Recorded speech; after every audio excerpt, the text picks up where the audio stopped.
President Donald Trump promises America first. From this day forward, it's going to be only America first. America first. Trade advocates don't disagree, but say the key to winning starts with new customers. Well, global trade in agriculture is growing considerably and swiftly. And it's interesting to think about what products are in demand and where they're in demand. So if you look at high quality perishable foods, high quality proteins like beef and fish and poultry, fruits and vegetables, those are all high quality foods that we excel at producing that are in high demand in places like Vietnam and India and parts of Africa where incomes are growing and the demand for those foods are growing, and they don't grow enough of it to feed themselves, and so we have an opportunity there. And those markets are not small. Those are big markets, and they're growing at double-digit pace. Any growth that is happening within the industry needs to be exported. Americans are not eating more pork or consuming really very much more protein. So the growth in the industry is really contingent upon having export markets where we can access new customers and new consumers to send our products. 95% of the world's population is outside the U.S., and countries want to do business with us. Our prosperity, Canada's prosperity, the U.S. prosperity, depends on this very deep security and economic relationship that we have.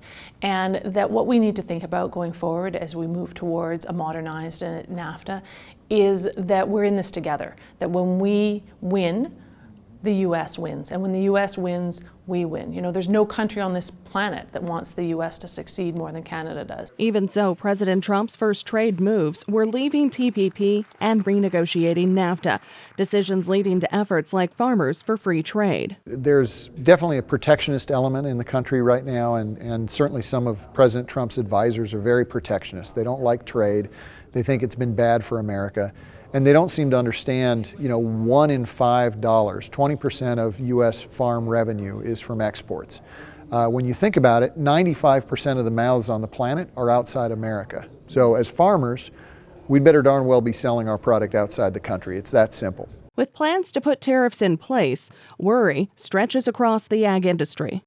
You might think about agriculture machinery, that's steel and aluminum based. You might think about the center pivot irrigation systems. Those are steel tubes that make those. The cost of producing those things that farmers are buying will directly go up.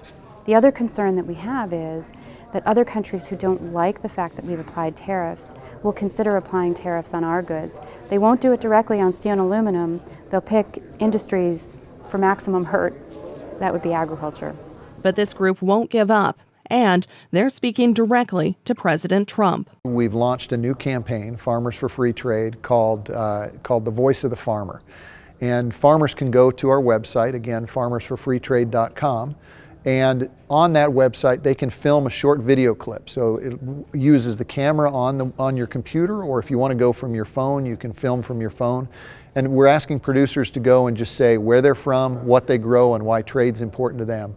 He's spent his life in business. He is a great negotiator by his own standing or his own claim. Okay, so let's do that then. Let's go negotiate with more countries. Let's open up deals.